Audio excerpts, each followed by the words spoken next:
Hello बच्चों, आज हम वर्कशीट 25 करेंगे जिसका विषय है गणित और दिनांक 31 अगस्त 2020। ठीक है। इसमें हमारा शीर्षक दे रखा है निर्देशांक ज्यामिति, मतलब दूरी सूत्र। इसमें आज हम पढ़ेंगे दूरी सूत्र को इंग्लिश में हम बोले तो डिस्टेंस फॉर्मूला। तो कोऑर्डिनेट ज्योमेट्री का डिस्टेंस फॉर्मूला आज हम समझेंगे। ठीक है ना। तो चलिए देखते हैं हम वर्कशीट है क्या हमारी। यहाँ पर हमारे पास कुछ प्रश्न दे रखे हैं जिन्हें हमें करना है। ये रहे वो प्रश्न 1, 2 और 3। इन तीनों प्रश्न को कराने से पहले मैं आपको बताना चाहूंगी ये दूरी सूत्र है क्या, डिस्टेंस फॉर्मूला। देखो, दो बिंदुओं के बीच की दूरी, जैसे मेरे पास ये दो बिंदु है, अगर मुझे इनके बीच की दूरी निकालनी हो कि ये कितनी दूरी पे है, तो उसके लिए हम यूज करते हैं दूरी सूत्र। ठीक है। तो इसका एक सिंपल सा अपना फॉर्मूला होता है। फॉर्मूला हमारे पास यहाँ पर लिखा हुआ भी है, अगर मैं आपको यहाँ दिखाऊं तो ये रहा वो फॉर्मूला।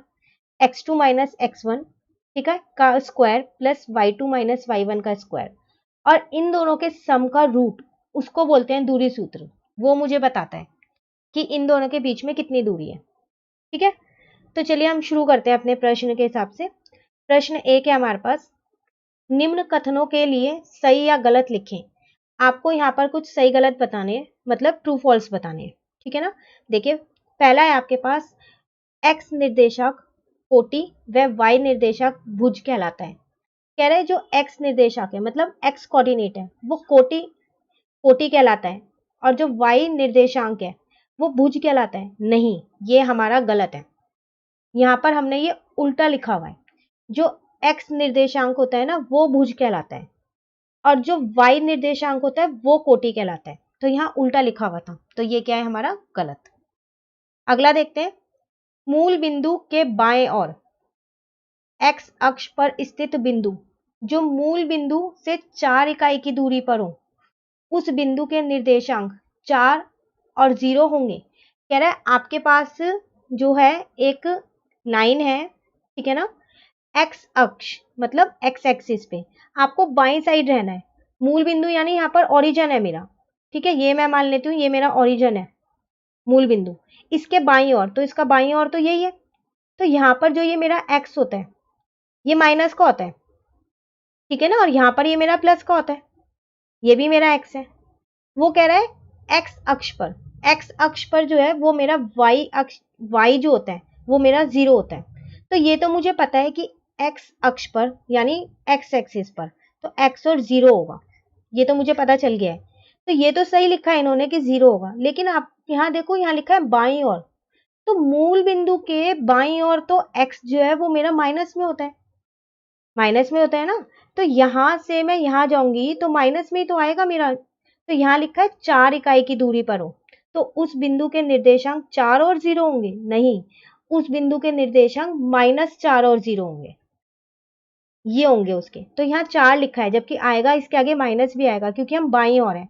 और अगर हम दाईं ओर होते तो ये बिल्कुल सही था, लेकिन हम बाईं ओर हैं, तो ये भी हमारा क्या है, गलत है। इसका मतलब सही गलत में जो हमारे को दो दिए थे, दोनों ही हमारे को गलत दिए गए थे। ठीक है। चलिए हम अगला देखते हैं। अब अगला प्रश्न, दूसरा दूसरा प्रश्न है, बिंदुओं के निम्नलिखित युग्मों के बीच की दूरियां ज्ञात कीजिए। मतलब आपको इन दोनों के बीच का जो है वो दूरी बतानी है। तो दूरी किससे बताएंगे, दूरी सूत्र से, डिस्टेंस फॉर्मूले की हेल्प से ही बताएंगे। तो चलिए देखते हैं, अब ये हमने जो ये डिस्टेंस फॉर्मूला देखा था ये वाला, इसको हम इस प्रश्न में कैसे लगाएंगे। तो चलिए मैं आपको इसके सॉल्यूशन नीचे करवाती हूँ, क्योंकि यहाँ इतना स्पेस नहीं है। एक सेकेंड मैं नीचे कर लेती हूँ, उसके बाद हम इसे शुरू करते हैं।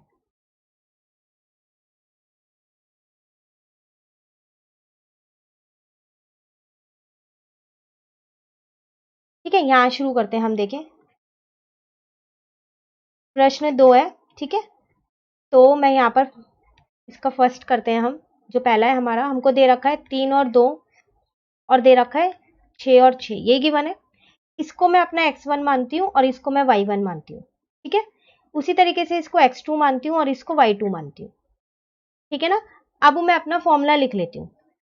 फॉर्मूला मेरे पास यहाँ पर होता है, जो दूरी सूत्र का फॉर्मूला है, x2 माइनस x1 का whole square plus y2 minus y1 का होल स्क्वायर। ये मेरा फॉर्मूला है। बस मुझे कुछ नहीं करना है, इसके अंदर पुट करना है। x2 मतलब 6 माइनस 3 का होल स्क्वायर प्लस y2 मतलब 6 माइनस 2, y1 है मेरा 2, ठीक है। तो चलिए इसको देखते हैं। 6 में से 3 गया तो 3, तो 3 का स्क्वायर प्लस 6 में से 2 गया तो 4, इसका मतलब 4 का स्क्वायर, ठीक है। तो अब हम इसको आगे सॉल्व करते हैं। तो यहाँ पर 3 का स्क्वायर मतलब 3 को 2 बार गुना करना है तो 9 आएगा, और 4 को 2 बार गुना करोगे तो 16 आएगा। अब आप इन दोनों को प्लस करोगे, ठीक है, जोड़ोगे तो आपका 25 आएगा।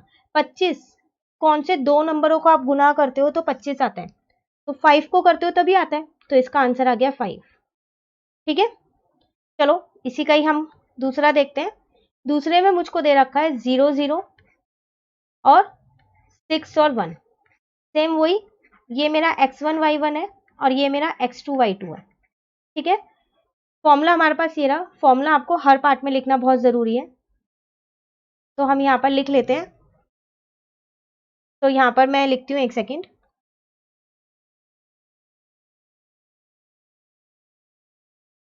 ठीक है, तो मैं पहले यहाँ पर फॉर्मूला लिखती हूँ अपना।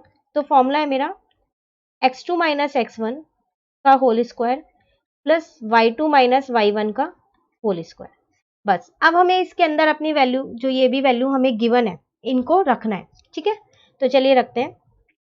तो 6 माइनस 0 का होल स्क्वायर और 1 माइनस 0 का होल स्क्वायर, और इस पूरे का क्या है मेरे पास, रूट है, ठीक है। तो 6 का स्क्वायर, 6 माइनस 0 तो 6 ही आएगा, 6 का स्क्वायर। 1 माइनस 0 मतलब 1 ही आएगा, तो 1 का स्क्वायर। तो 6 का स्क्वायर होगा मेरा 36, अब 1 का स्क्वायर होगा मेरा 1, तो ये आ गया मेरा रूट 37। 37 एक ऐसा नंबर होता है जो किसी की भी टेबल में नहीं आता, जिसको हम इंग्लिश में प्राइम नंबर बोलते हैं। तो आप इसको यहीं छोड़ दो, यही आपका आंसर है, ठीक है। चलो अगला देखते हैं हम। अगला मेरे पास है जिसके पॉइंट्स मुझको गिवन है -6 और 0 और 4 और 0। तो यहां लिख लेते हैं हम।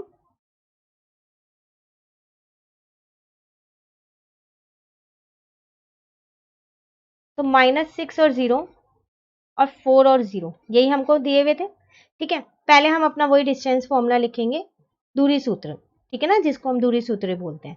ये आपको सब में लिखना जरूरी है, हर पार्ट में। ऐसा मत करना एक पार्ट में लिख दिया है, ठीक है, और बाकियों में नहीं लिखा है। तो चलिए अब बस आपको क्या करना है, वैल्यूज रखनी है ना, रख देते हैं। तो x2 माइनस x1, तो देखो 4 माइनस, ये भी ऑलरेडी यहाँ माइनस का है ये वाला, और ये फॉर्मूले में भी माइनस था, तो माइनस माइनस क्या हो गया मेरा, प्लस हो गया है, ठीक है। उसी तरीके से y2 माइनस y1, तो ये तो मुझे 0 ही गिवन है। आगे इसको सॉल्व करते हैं हम। 4 प्लस 6 आएगा मेरा 10, 0 तो ऐसे ही रहेगा, तो ये हो गया मेरा 100। कौन से दो नंबरों को मैं गुना करूं कि 100 आ जाए, या क्या, यहाँ पर मुझे यही देखना है ना कि ये किसका परफेक्ट स्क्वायर है। तो कौन से दो नंबरों को मैं यहाँ गुना करूं, तो वो आ गया मेरा 10, ठीक है ना। तो 10 इंटू 10 ही आपका 100 होता है। चलिए नेक्स्ट प्रश्न देखते हैं हम अपना, प्रश्न 3 जो है हमारा, पहले पढ़ते हैं उसके बाद सॉल्व करेंगे। प्रश्न है हमारे पास, y का वह मान ज्ञात कीजिए यदि बिंदु P के कोऑर्डिनेट्स यहाँ आपको ये गिवन है, ठीक है, 2 और -3, ठीक है, और Q के भी पता है 10 और y के बीच की दूरी 10 मात्रक है। देखो यहाँ पर आपको दूरी पहले से ही दे रखी है, इसका मतलब दूरी मतलब यहाँ आपको पहले से ही P और Q इनके बीच की दूरी पता है आपको कितनी है, 10 है। तो ये डिस्टेंस तो आपको पहले से ही पता है। अब आपको यहाँ इसकी वैल्यू निकालनी है, किसकी, y की, ठीक है, इसका मान निकालना है। तो चलिए पहले हम लिख लेते हैं। P है मेरे पास 2 और -3, और Q है मेरे पास 10 और y, तो यहाँ लिख लेते हैं हम। तो P था मेरे पास 2 और -3, ठीक है, और Q था मेरे पास 10 और y, जिसमें से मेरे को दूरी दे रखी थी 10 थी। सेम वही मैं यहाँ पर फॉर्मूले में ही अप्लाई करने वाली हूँ। तो पहले मैं यहाँ पर फॉर्मूला लिखने वाली हूँ, जो होता है मेरा x2 माइनस x1 का whole square plus y2 minus y1 का होल स्क्वायर, ठीक है। सिर्फ पुट करना है। देखो अब यहाँ पर आपको ये दूरी पहले से ही 10 दे रखी है, तो अब 10 यहाँ लिखोगे आप, ये नहीं है इसको नहीं लिखोगे। अब अब आप जो जो आपको दे रखी हैं ये चीजें आप इसको लिखते चलो। x2 माइनस x1 का होल स्क्वायर, y2 देखो y2 तो मेरा y है क्योंकि मुझे इसका ही तो मान मुझको निकालना है, तो इसको आप ऐसे ही रहने दो।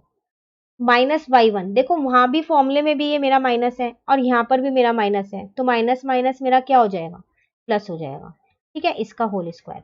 अब हम क्या करेंगे, ये रूट हटाना है, तो रूट हटाने के लिए हम क्या करते हैं, दोनों साइड स्क्वायर लगा देते हैं, स्क्वायरिंग बोथ साइड कर देते हैं। तो ये हो गया मेरा 10 का स्क्वायर, और जब मैंने इसका स्क्वायर किया तो ये आएगा मेरा, ये मेरा सेम लिखा रहेगा जैसे लिखा था मैंने, और स्क्वायर। जब यहाँ रूट होता है और यहाँ पर स्क्वायर होता है, ये 2 होता है, तो ये इससे कट जाता है। ठीक है, तो अब ये तो कट गया, तो 10 का स्क्वायर मतलब 10 को 10 से गुणा करना है, तो 100 आएगा। ठीक है, अब इसको लिखे, ये रूट तो मेरा हट चुका है, अब 10 में से 2 जाएंगे तो 8 बचा मेरा, और 8 का स्क्वायर कितना होता है, 64 होगा। ठीक है ना, उसी तरीके से ये देखो यहाँ पर ये लिखा हुआ है y+3 का होल स्क्वायर, तो मेरे पास एक आइडेंटिटी होती है, या फिर ये कहो आप एक फॉर्मूला होता है a+b के होल स्क्वायर का, वो होता है मेरे पास a² + b² + 2ab, ये होता है। तो वही मैं यहाँ पर लगा रही हूँ, a² + b² + 2ab। ठीक है, तो अब हम इसको सॉल्व करते हैं, तो 64 + y² + 3 का स्क्वायर 9 हो जाएगा, और ये हो गया मेरा 6y। ठीक है, तो अब जो वेरिएबल है हम उनको एक साइड रहने देते हैं, जो भी जिनके भी हमारे को वैल्यू नहीं पता, जिनका मान नहीं पता, तो y का नहीं पता, उसको एक तरफ रहने दो, दूसरी तरफ ले जाओ बाकी सारी चीजें। ठीक है ना, अब मैंने जब इन सबको आपस में माइनस किया तो मेरा आया 27, ये ऐसी है। ठीक है, अब आप देख रहे हो यहाँ पर मेरे पास क्या बन गया है, एक इक्वेशन बन गई है, जिसको हम इंग्लिश में बोलते हैं क्वाड्रेटिक इक्वेशन। अब हम क्या करेंगे, इसको कुछ नहीं करेंगे, इसको सॉल्व कर देंगे। कैसे करेंगे देखो, वो मैं आपको बताती हूँ कि इसको कैसे करेंगे सॉल्व। इसको हम कैसे सॉल्व करेंगे, हमको ऐसे 2 नंबर चाहिए जिनको हम प्लस माइनस करें तो ये आए, और जिनको हम गुना करें तो ये दोनों का गुना है, तो इन दोनों का है 27y², यही है ना। तो मेरे को ऐसे 2 नंबर चाहिए जिनको मैं प्लस और माइनस करूं। ठीक है, या तो प्लस करूं या माइनस करूं, तो ये आना चाहिए, और मल्टीप्लाई करूं तो ये आना चाहिए। अब तो देखो वो 2 नंबर मैंने लिए 9y और 3y। ठीक है, अब आप देख लो, 9 में से 3 जाएगा तो 6 ही आएगा, और 9 3 जा 27 होता है। अब y इंटू वाई को 2 बार गुना करोगे तो y² आएगा। ठीक है ना, इसको हम इंग्लिश में बोलते हैं मिडल टर्म स्प्लिट। ठीक है, तो चलो अब पेयर बनाते हैं। अब इन दोनों में से मैंने y को बाहर ले लिया, क्योंकि ये दोनों में ही y था, तो यहाँ अंदर एक y बचा और एक क्या बचा, 9 बचा। उसी तरीके से इन दोनों में जो भी आपको कॉमन दिख रहा हो, तो 3 मेरे को कॉमन दिख रहा है, क्योंकि 3 की टेबल में भी 3 आता है और 3 की टेबल में 27 भी आता है।